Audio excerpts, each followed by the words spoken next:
Sejam todos bem-vindos a mais uma mensagem de reflexão. E eu espero que nessa mensagem você possa encontrar sentido para a vida. Coisas que ficam ocultas ao nosso entendimento são reveladas nessas mensagens e que o Pai possa falar profundamente ao seu coração. Gostaria de falar sobre o que está escrito em João capítulo 1. Olha que interessante. No princípio, ele era o Verbo. O Verbo estava com Deus e o Verbo era Deus. Todas as coisas foram feitas por ele e sem ele, nada do que foi feito se fez. Nele estava a vida e a vida, ela era a luz dos homens. E a luz, ela resplandece nas trevas, mas as trevas não o compreendem. Que coisa maravilhosa! Vamos meditar um pouco nisso? Para complementar, gostaria de ler o que está em 1 João. Eu falei João 1, né? Primeiramente, e agora 1 João, para complementar o entendimento. Olha que coisa maravilhosa, como tudo se completa. 1 João capítulo 1. O que era desde o princípio, o que vimos com os nossos olhos e o que temos contemplado, as nossas mãos puderam tocar a palavra da vida. Porque a vida, ela foi manifestada e nós a vimos e testificamos dela. E vos anunciamos a vida eterna, que estava com o Pai e nos foi manifestada. O que vimos e ouvimos, isso vos anunciamos para que também tenhais comunhão conosco. E a nossa comunhão é com o Pai e com o seu Filho, Jesus Cristo.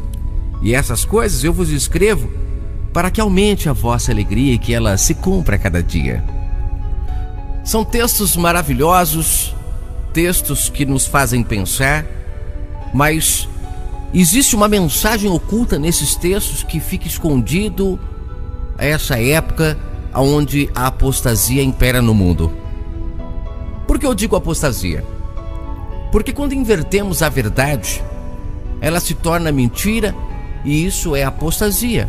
São as pessoas se afastando a cada dia mais da verdade e com isso impera-se no mundo uma grande mentira, uma grande falsidade.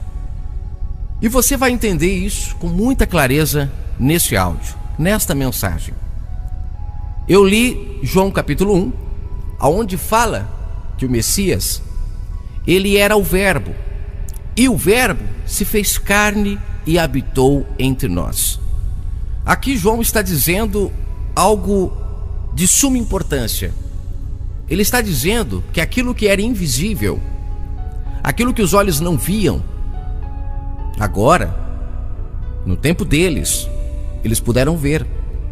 E ele confirma isso em 1 João capítulo 1. Olha que coisa maravilhosa. Em 1 João capítulo 1 ele diz que nós tocamos na palavra. Que coisa rica, que coisa tremenda. Tente agora aí onde você está pegar as palavras que saem da sua boca. Eu duvido que você consiga, porque tudo isso é espiritual. Tudo isso é energia.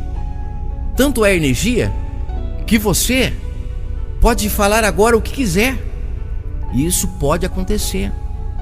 Por exemplo, chame o seu filho, chame a sua esposa, chame o seu amigo e diga: venha cá, vá ali para mim no mercado, por favor, e traga para mim isso, aquilo outro. A pessoa vai, ela volta e te traz aquilo que você pediu. Sabe por quê? Porque da sua boca saiu energia, saiu palavras. E essas palavras são invisíveis. A pessoa não foi amarrada até o mercado buscar o que você pediu, não. Foram as suas palavras que a levaram até lá e também a trouxeram de volta com aquilo que você pediu, mostrando que as palavras, elas têm poder, mas nós não a vemos.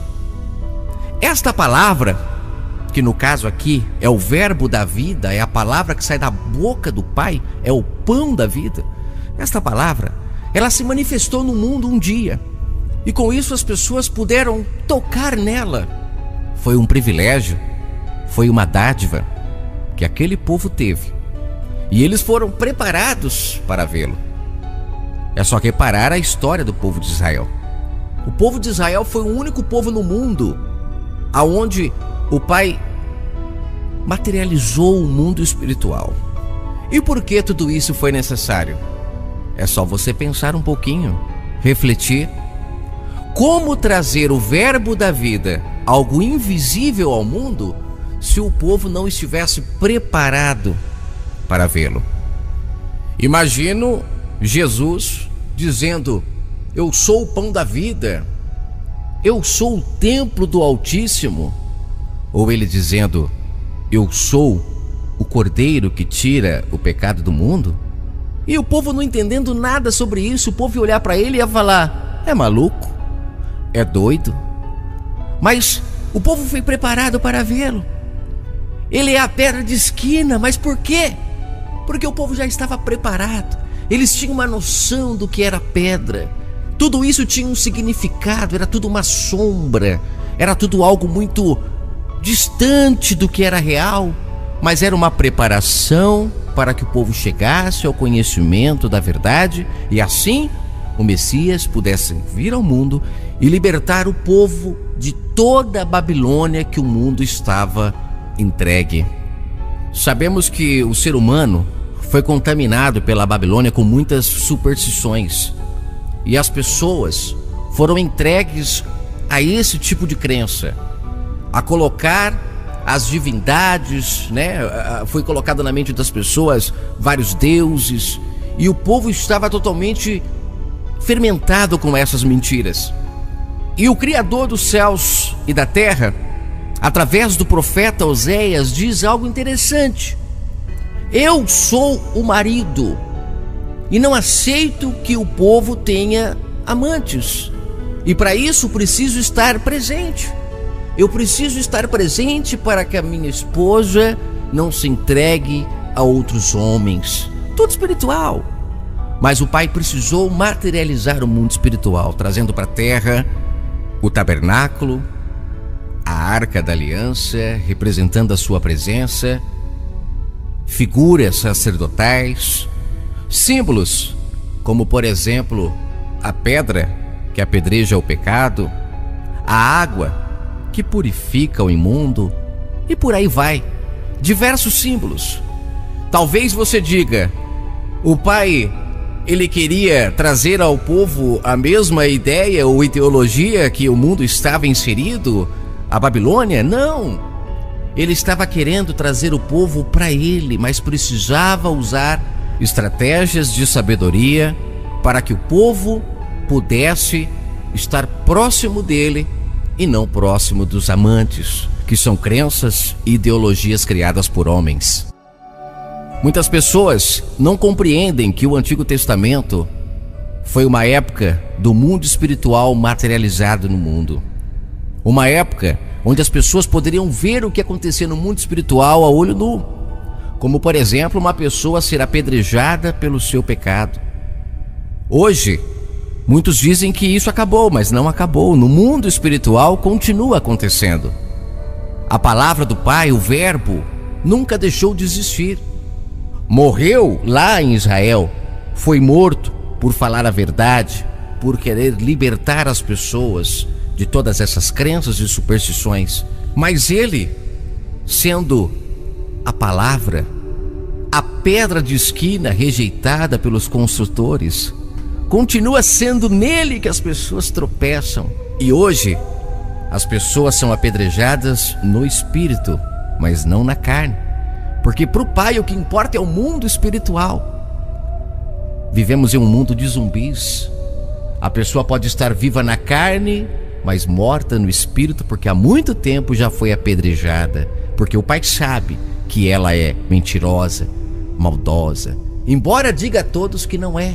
Mas o Pai conhece o coração e sabe que de fato aquela pessoa já está apedrejada há muito tempo, já está morta há muito tempo. Assim como o filho pródigo estava morto ao pai, mas para o mundo estava vivo, estava gastando a herança do Pai, que é as suas verdades, que está dentro de cada um de nós. Ele estava gastando a herança do Pai, acreditando em superstições e mentiras criadas pela Babilônia.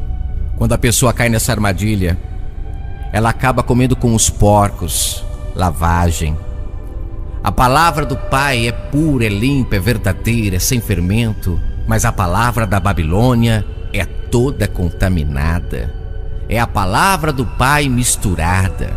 São versos isolados, porque é o que ficou. É o que ficou. Tiveram a coragem de colocar a palavra do Pai dentro de um livro, como se o Pai só fosse esse livro. Mas o Pai está em tudo e em todos, falando a todo momento no coração e no entendimento das pessoas. Mas muitos não ouvem. E sabe por que não ouvem? Porque ainda estão presos em crenças e superstições. Acreditam que só ouvirão o Pai falar se forem a um local, se levantarem certa hora para falar com o Pai. É preciso parar para orar, como se na verdade o nosso espírito não estivesse conectado no Pai o tempo todo. É preciso abandonar a lavagem, reconhecer que na casa do Pai há pão e a casa do Pai é dentro de nós. Ouvir a sua voz falando conosco. O verbo da vida que se materializou para o povo de Israel, pois foi preparado para recebê-lo, hoje está dentro de cada um de nós. É o verbo da vida que está em cada um de nós e que fala aos nossos corações quando queremos fazer algo de errado. Vem aquela voz e diz: não faça. Ame, perdoe, se reconcilie com aquela pessoa. E ele continua até hoje falando e falando e falando. Muitos têm o negado, porque as superstições continuam até hoje. Mas é interessante que nós cresçamos, que nós deixemos para trás toda essa apostasia e vivamos o mundo espiritual, pois o próprio Messias disse à mulher samaritana: é chegada a hora, isso naquela época, estava chegando a hora, aonde as pessoas seriam libertas das superstições, das práticas físicas, para servir a um Deus que é Espírito, voltariam à casa do Pai, seu Espírito conectado a Ele, sem interferências de homens e sem interferência da matéria. E aí eu entro no tema desta mensagem. O Pai não levou em conta o tempo da ignorância. Muitas pessoas acham que o tempo da ignorância é a pessoa que não ouviu falar do Evangelho ainda e por isso ela é ignorante. Não, não, não e não. Não é isso. O tempo da ignorância era o tempo aonde o povo estava pego a superstições, aonde o povo praticava obras físicas para servir a um Deus que é Espírito e não tinha um conhecimento de que adorar ao Pai é espiritual. Hoje, no mundo em que vivemos, o Evangelho é um: ame o seu próximo como a ti mesmo. Este é o único Evangelho. O que passar disso vem do maligno, seja anátema, como disse Paulo. Por quê? Porque o Pai é amor e importa que nós amemos uns aos outros, que nós façamos aos outros o que gostaríamos que eles fizessem a nós. E quem faz isso se une ao Pai. É como disse João no capítulo 2, 1 João capítulo 2: quem ama conhece a Deus, mas quem não ama nunca o viu. Até hoje percebemos que a crença na matéria continua. Muitas pessoas acreditam que se não forem a um templo físico para buscar ao Pai, não ouvirão a sua voz. E eu não estou aqui dizendo que é errado se reunir. Não estou aqui dizendo que é errado se reunir para falar com Deus, unir, ter comunhão com os irmãos. Não estou aqui dizendo isso. Estou aqui apenas contra a superstição. E o que é a superstição? É a crença na matéria. É negar a onipresença do Pai quando marcamos culto para falar com Ele, sendo que Ele é onipresente, fala com tudo, com todos, a qualquer momento, em todo lugar e a qualquer hora. É como disse Paulo em Atos 17, não está longe de nenhum de nós. Mas muitas pessoas dificultam isso e acreditam que o Pai está dentro dos templos. Se fecharem a porta dos templos, choram, se desesperam. Acreditam que o verso que diz que a porta do inferno não prevalecerá contra a minha igreja está se referindo a templo de pedra, templo físico. E não. Ali está se referindo à morte, A morte não tem poder contra aqueles que amaram, que foram fiéis às palavras do Messias e que ouviram a sua voz, que quando tiveram dúvidas do que fazer em sua vida sobre certa situação, não buscaram respostas em homens, mas buscaram respostas naquilo que estava dentro de si, pois todos sabemos o que é certo e o que é errado. E como disse Paulo em Hebreus 8, não é necessário que na graça ninguém vos ensine nada, não é necessário que na graça ninguém vos fale de Deus, pois todos, grandes e pequenos, o conhecerão. Está duvidando da minha palavra? Leia agora Hebreus 8 e você vai ver que o que eu estou falando é a mais pura verdade. Precisa acabar a superstição, precisa acabar a crença na matéria. Quer se reunir? Se reúna, mas não diga que ali é a casa de Deus, pois a casa de Deus somos nós. Ou nunca ouvistes? Vós sois o templo do Espírito Santo. Quando entendemos isso, acaba-se as mortes, acaba-se os adultérios, acaba-se as fornicações, acaba-se as traições, acaba-se tudo, pois sabemos que se tocarmos no próximo, estamos tocando a Deus, se cumprindo o que o verbo da vida disse: todas as vezes que fizestes alguma coisa aos meus pequeninos, a mim o fizeste. E isso ele disse em Mateus 25, um texto maravilhoso que se eu fosse você eu pegava sua Bíblia agora e lia. Sabe por quê? Porque lá ele disse que teve fome, teve sede, teve frio e nada fizestes por mim. Ele estava se referindo ao próximo, provando que ele habita no próximo. Ele não habita em templos feitos por mãos de homens, mas ele habita no próximo. E disse que quando o vestimos, que quando fomos visitá-lo na cadeia, que quando demos de comer, ele se sentiu abraçado, alimentado, visitado. E ele diz: entre filhos do grande Altíssimo, homens que amaram e conheceram a Deus. Você percebe agora o que é a Babilônia? Você consegue perceber o que é o tempo da ignorância? O tempo da ignorância, nem todos estão incluídos.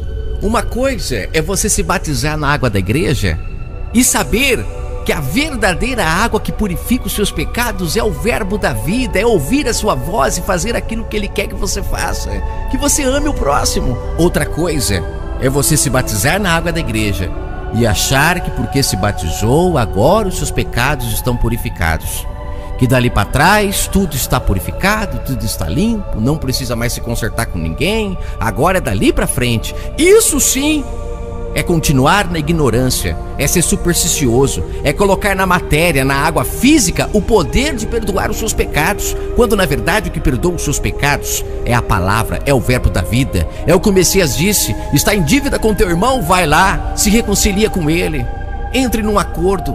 Se ele não quiser ouvir, chame uma testemunha, porque onde tiver 2 ou 3 reunidos fazendo as pazes, se reunindo, eu estou. Leia Mateus 18, capítulo todo, e você entenderá que o Pai está no meio da união, na reconciliação, na visita ao órfão, ao necessitado, aos amigos, à família e muito mais. Viver no tempo da ignorância é estar em casa reunido com os amigos, com a família, e quando dar um certo horário, você deixar todos lá, dizendo que está indo buscar a Deus dentro de um templo de pedra, quando na verdade o próprio Deus está ali com seus amigos, na sua família, nos seus irmãos, nos seus filhos. E é ficando ali que você aumenta a sua amizade, o seu laço fraternal, e o amor cresce a cada dia e não cria inimizades. A maioria das pessoas, quando dizem que se converte ao evangelho, criam mais inimigos do que amigos. Eram felizes e de repente agora já não ficam mais nas rodinhas, não conversa, sai, não vai na casa de certo parente porque não crê igual a você, e por aí vai.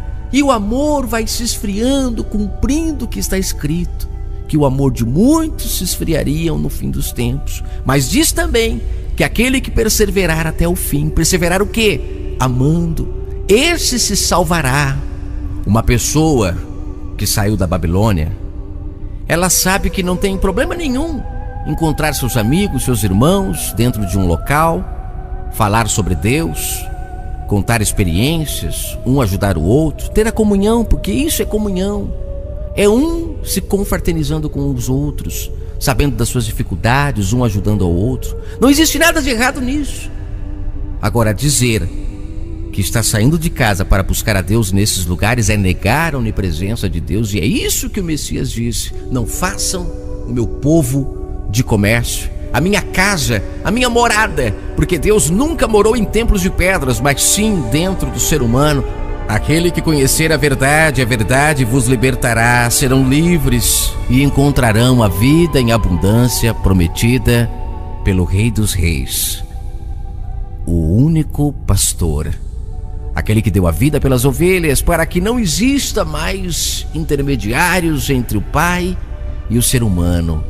Isto é viver na graça, sabendo que todos somos membros do corpo e só há um cabeça, o Messias, aquele que teve coragem de entregar-se pelo mundo, falando verdades e libertando as pessoas, ensinando-as que se não se consertarem com seus devedores, se não perdoarem, nunca serão perdoados. Ou não foi isso que ele ensinou em sua oração? Perdoa-me quando perdoo aos meus devedores. E isso é não ser ignorante, é não viver no tempo da ignorância, é saber que não é dentro de um templo pedindo perdão a Deus pelos seus pecados que você será perdoado. Quando o Messias, o verbo da vida, disse que só somos perdoados quando perdoamos. Não existe perdão pelo Pai se não haver perdão pelo próximo. Isso é uma mente liberta da Babilônia. E tem muitos exemplos que eu poderia dar.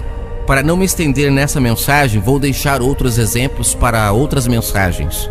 Tem muitos exemplos, muitas superstições e crenças que até hoje aprisionam as pessoas. E é por isso que existem mortes, adultérios e tantas coisas ruins no mundo, porque as pessoas estão pegas em superstições e não reconhecem que o Pai, o Criador, está em tudo e está em todos. E eu queria finalizar essa mensagem lendo o que o apóstolo Paulo disse em Atos 17. E eu gostaria muito que você pegasse a sua Bíblia para ler comigo. E aqui você vai entender que Paulo ali comenta sobre essas superstições. E ele diz: na graça acabou. Tomando gancho nas palavras do Messias, na graça tem pasto verdejante para todas as ovelhas viverem livres. Não é necessário que ninguém fique colocando pratos de comida na hora certa para você comer. Não existe nada disso. O bom pastor vai na frente e as ovelhas, reconhecendo a sua voz, o seguem e tem comida para todos. Busque o pão da vida que está dentro do verdadeiro templo, que é o seu corpo, e você encontrará paz. Não terá dívida com ninguém, não sacaneará ninguém, não tentará ser maior do que ninguém. Muito pelo contrário, você começará a dar festa, como disse o Messias, para as pessoas que não têm condições de se ressarcir. E sabe por quê? Porque o interesse acabará, a ambição chegará ao fim. Você terá um dos frutos do Espírito, que é o autocontrole, e começará a amontoar brasas vivas sobre sua cabeça e cobrir multidões de pecados, porque o amor, ele cobre multidões de pecados. E essas suas ações de fazer o bem a quem não pode te retribuir estarão pagando pecados de pessoas que você ficou devendo lá atrás e de repente já morreu, não tem como pagar mais, e o Pai acumulará todas as suas boas ações. E tudo isso, naquele grande dia, será levado em conta para você habitar com o Pai nas regiões celestiais. Está duvidando do que eu estou falando? Leia a história de Zaqueu. O texto diz que quando ele voltou e devolveu tudo o que ele devia, houve salvação na casa dele. A salvação está em obedecer o verbo da vida e não em sacrificar, tirar tempo, orações, jejuns, tantas coisas que para o Pai não valem de nada. Gravarei outras mensagens sobre jejuns, orações, e você entenderá que para o Pai vale mais uma boa ação ao próximo do que qualquer uma dessas coisas, porque só o amor cobrirá os teus pecados, e o pecado é a única coisa que impede o ser humano de estar com Deus. Quer estar limpo diante do Pai naquele dia? Ame.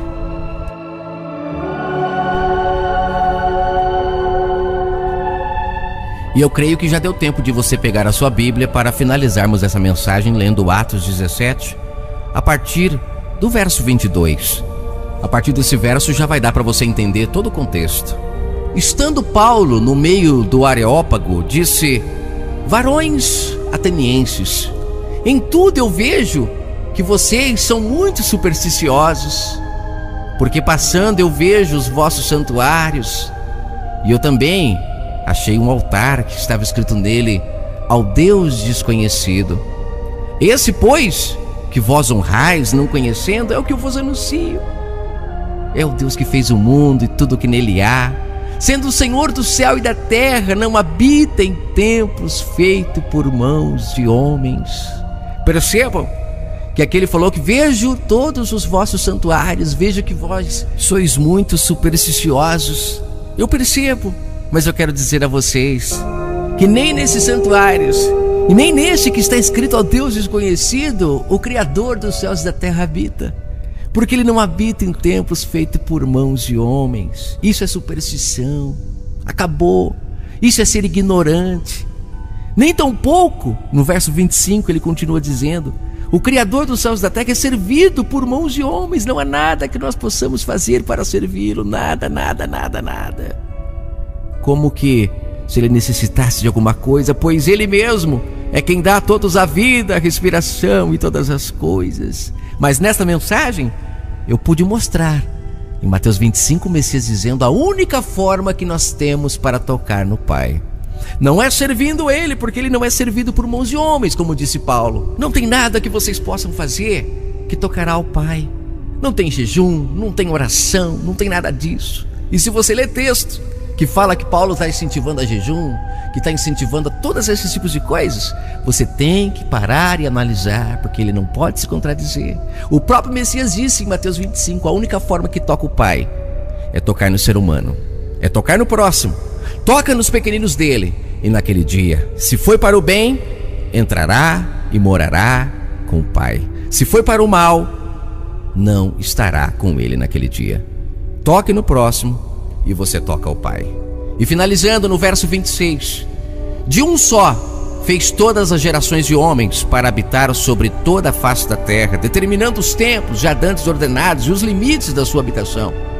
Verso 27, para que buscassem ao Senhor, se porventura tateando o pudessem achar, ainda que ele não está longe de cada um de nós, mostrando que o Pai está em todo lugar, em tudo, em todos. E olha no verso 28 que ele diz: porque nele vivemos, nele nos movemos e nele nós existimos. E essa é uma forma poética de falar sobre o Criador dos céus e da terra, porque nele nós nos movemos, é nele que nós existimos e é nele que nós vivemos. Todos nós temos um pouquinho dele, coisa linda.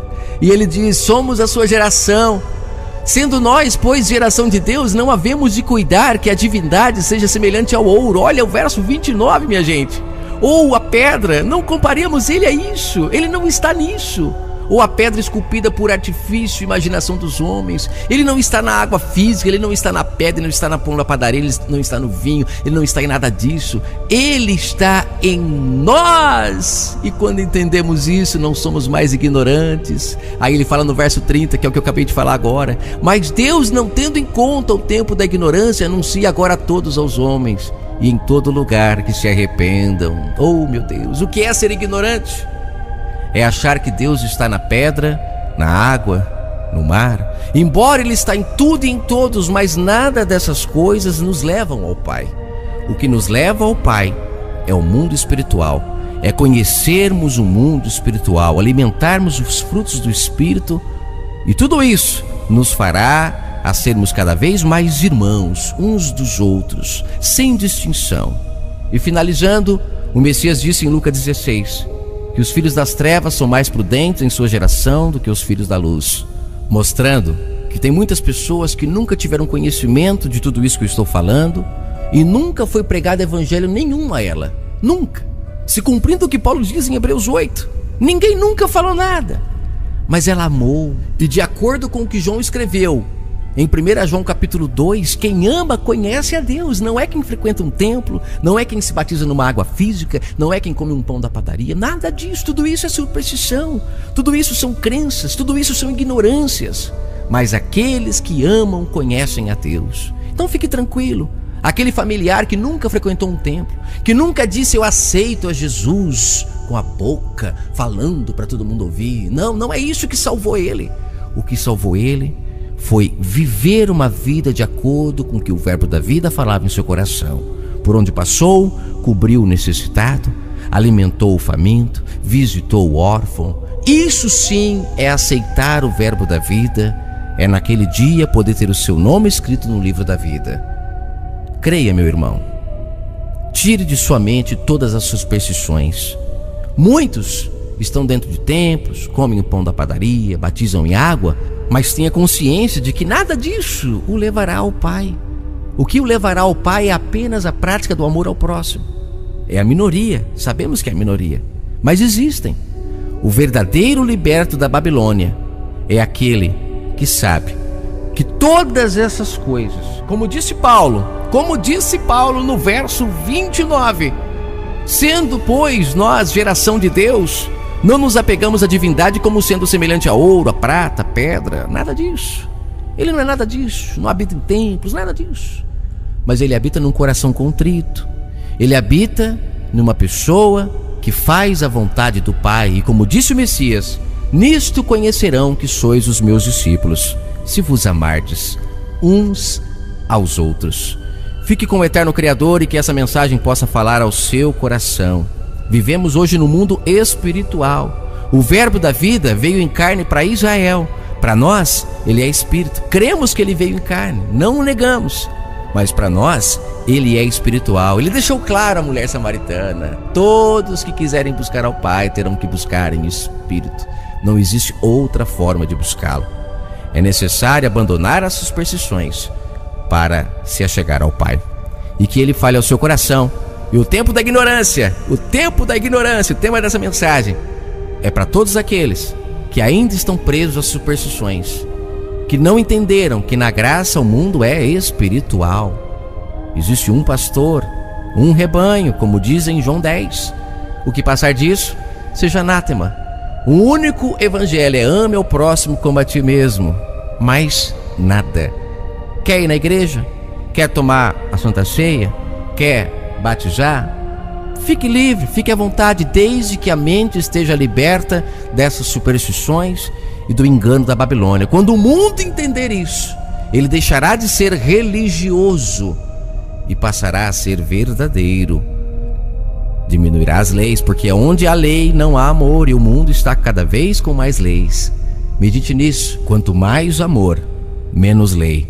Quanto menos lei, mais liberdade. E foi para a liberdade que Cristo vos chamou. Eu sou livre. Eu sou livre. Eu sou livre, meu Pai. Obrigado por tudo que tu fez. Eu sou livre para adorar. Meu espírito se liga a ti, sem intermediários. Tu se materializou pra me falar a verdade. Eu estou livre. Acabou a ignorância. Acabou, meu Pai, acabou. Acredite, acredite. Eu não sei se você ouviu a mensagem até esse momento, mas os construtores, homens que foram chamados para esse propósito, para esse plano, negaram o Messias.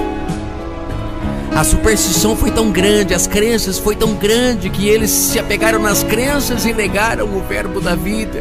Mas você tem a oportunidade de abandonar tudo isso, de se ligar ao Pai espiritualmente e abandonar todas as práticas físicas. Cante comigo, se você é livre. Entenda que o Pai sempre falou ao seu coração, sempre. É você que o negou, comparando ele a pedras, a coisas físicas, a matéria. Mas ele é espírito e fala como ser humano a todo momento. Eu sou livre, meu Pai. Hoje eu posso te adorar.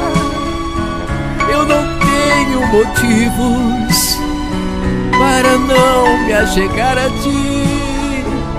É só o amor, é só o amor. que me levará a ti. Obrigado, meu Pai, é só o amor que nos leva a ti. Ame e será salvo tu e tua casa.